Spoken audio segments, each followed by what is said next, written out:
जम्मू कश्मीर के Shri Mata Vaishno Devi shrine board ने चश्मे और बटन के छिपे कैमरों को रोकने के लिए मंदिर परिसर में प्रवेश से पहले ही 3 लेयर की सुरक्षा व्यवस्था लागू कर दी। कुछ दिन पहले सोशल मीडिया पर एक महिला का वीडियो सामने आया था जिसमें वो भवन के अंदर तस्वीरें दिखाती नजर आई थी। वो वीडियो चश्मे के अंदर छिपे कैमरे से रिकॉर्ड किया गया था, जबकि भवन के अंदर किसी भी तरह का कैमरा ले जाना पूरी तरह प्रतिबंधित है। यहाँ तक कि वीवीआईपी तक को कैमरा ले जाने की अनुमति नहीं होती। महिला का वीडियो सामने आते ही प्रशासन एक्शन में आया और महिला के खिलाफ तुरंत एफआईआर दर्ज करा दी थी। इस घटना के बाद सुरक्षा एजेंसियां और ज्यादा सख्त और अलर्ट हो गईं। दर्शन के लिए पहुंच रहे श्रद्धालुओं की सख्ती से चेकिंग शुरू कर दी गई। 3 लेयर सिक्योरिटी के इंतजाम हो चुके हैं। महिलाओं की किस तरीके से आप देखिए यहाँ पर जांच की जा रही है, नेक चेकिंग हो रही है कि क्या गले में कोई ऐसी उन्होंने हिडन कैमरा तो नहीं छुपाया हुआ है, क्या कोई ऐसा लॉकेट ऐसी चेन तो नहीं है जिसमें कैमरा है। मंदिर में दर्शन के लिए पहुंच रही महिला श्रद्धालुओं की अलग से चेकिंग की गई। चश्मे, कपड़ों के बटन और इलेक्ट्रॉनिक उपकरणों की खास चेकिंग की गई। प्रशासन ने सभी से श्री माता वैष्णो देवी श्राइन बोर्ड की तरफ से बनाए गए नियमों का पालन करने की अपील की। इधर उत्तर प्रदेश के हरदोई का हैरान कर देने वाला एक मामला सामने आया। वहां एक व्यक्ति ने सोशल मीडिया पर पोस्ट डालकर अपने ससुर की हत्या का जुर्म कबूल कर दिया। आरोप लगा कि आपसी झगड़े की वजह से उस व्यक्ति ने अपने ससुर पर धारदार हथियार से हमला कर दिया, जिसके बाद उन्हें अस्पताल ले जाया गया, लेकिन उनकी जान बचाई नहीं जा सकी और उनकी मौत के बाद पुलिस की टीम ने घटनास्थल को घेर कर जांच शुरू कर दी। साथ ही शव को पोस्टमार्टम के लिए भेज दिया। पुलिस हर एंगल से उस व्यक्ति की हत्या की गुत्थी सुलझाने में जुट गई। इस बीच मृतक के दामाद ने सोशल मीडिया पर पोस्ट डालकर सनसनी मचा दी।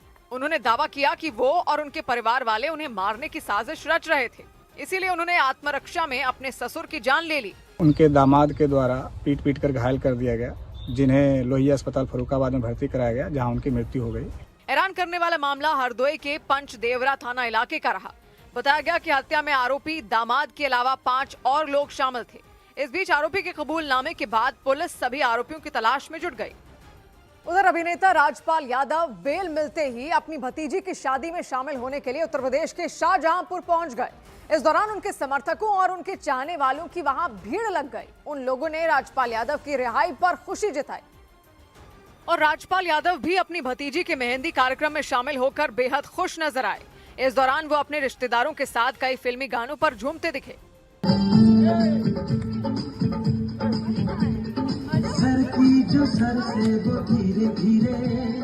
अभिनेता राजपाल यादव 12 दिन तक जेल में बंद रहने के बाद पहली बार उत्तर प्रदेश के शाहजहांपुर मौजूद अपने गांव पहुंचे।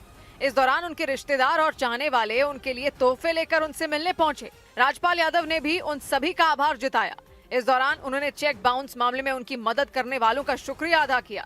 सोशल मीडिया के माध्यम से जिन भाई बंधुओं ने, बच्चे, बूढ़े, नौजवान ने सपोर्ट किया, तन मन धन से सपोर्ट किया, उनका तहे दिल से धन्यवाद। राजपाल यादव ने उन लोगों को भी खास धन्यवाद कहा जो उन्हें निजी तौर पर जानते हैं और जिन्होंने बुरे वक्त में उनका खुलकर समर्थन किया।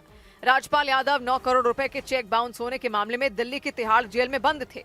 उन्होंने अपनी भतीजी की शादी में शामिल होने के लिए जमानत मांगी थी और कोर्ट से उन्हें 18 मार्च तक के लिए जमानत मिल गई।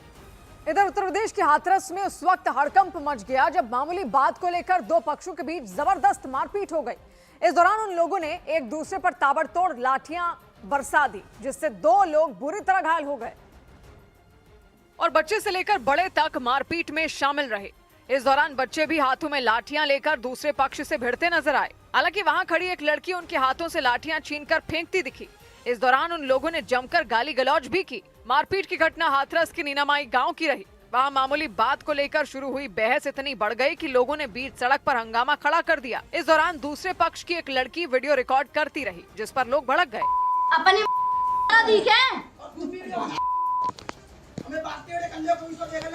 जानकारी मिलते ही पुलिस वहां पहुंच गई, तब जाकर हंगामा शांत हुआ।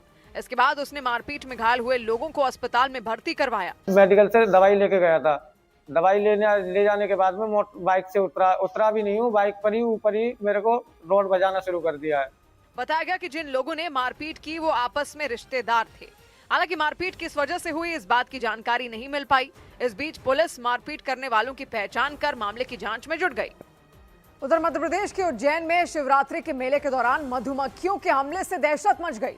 बताया गया कि वहां मधुमक्खियों के झुंड ने एक झूले में बैठे लोगों पर हमला कर दिया, जिसमें कई लोग घायल हो गए। और मधुमक्खियों के हमले के बाद वहां चीख पुकार मच गई। बताया गया कि जिस वक्त मधुमक्खियों ने हमला किया उस वक्त वो झूला काफी तेज रफ्तार में घूम रहा था। तभी सैकड़ों की तादाद में मधुमक्खियां वहां पहुंच गईं और उन्हें देखकर झूले में बैठे लोग चीखने चिल्लाने लगे। डर की वजह से कुछ लोगों ने झूले से कूदने की कोशिश की तो कुछ लोग जान जोखिम में डालकर झूले से उतरते हुए नजर आए।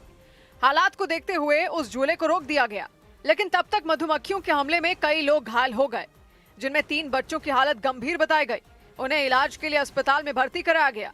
इस घटना के बाद प्रशासन ने मेला के सुरक्षा इंतजामों की समीक्षा की। इधर छत्तीसगढ़ की राजधानी रायपुर में बैडमिंटन खेलने के दौरान 57 साल के कारोबारी को दिल का दौरा पड़ा और वो बैडमिंटन कोर्ट पर गिर पड़े। बताया गया कि लंबे समय से उन्हें डायबिटीज थी, लेकिन वो स्वस्थ रहने के लिए हर रोज एक्सरसाइज करते थे।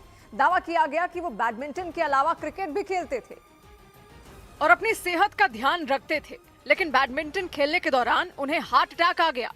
अमृत बजाज नाम के वो कारोबारी रायपुर के डीडी नगर इलाके में अपने दोस्तों के साथ बैडमिंटन खेल रहे थे। इसी बीच वो शटल कॉक उठाने के लिए नीचे झुके और नीचे झुकते ही वो बैडमिंटन कोर्ट पर गिर गए। इसके बाद तो वो उठ ही नहीं पाए।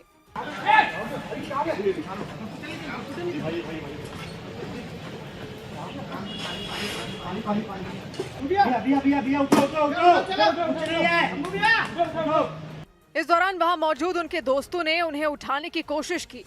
उनमें कुछ लोग फौरन एक गाड़ी लेकर उनके नजदीक पहुंचे और उन्हें लेकर अस्पताल जाने के लिए वहां से निकले, लेकिन अस्पताल पहुंचने से पहले ही उनकी जान चली गई।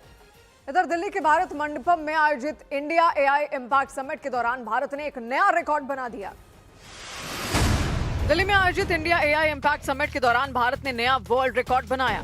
सिर्फ 24 घंटे में 2 करोड़ 5 लाख से अधिक लोगों ने एआई जिम्मेदारी अभियान के तहत एआई का इस्तेमाल करने की शपथ ली। इस उपलब्धि के साथ भारत का नाम गिनीज वर्ल्ड रिकॉर्ड में दर्ज किया गया।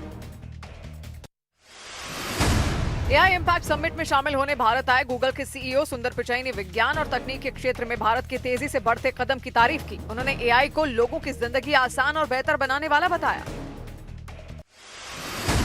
दिल्ली के भारत मंडपम में आयोजित इंडिया एआई इम्पैक्ट समिट में केंद्रीय सूचना और प्रसारण मंत्री अश्विनी वैष्णव ने डेटा सेंटर सेक्टर में बड़े निवेश की उम्मीद जताई। उन्होंने बताया कि 118 देशों की भागीदारी के साथ ही दिल्ली में आयोजित ये एआई इम्पैक्ट समिट अब तक का सबसे बड़ा एआई समिट बन गया। We sincerely believe that ROI will come from this layer, and this is where the real benefit will flow to the masses in line with our Prime Minister's vision.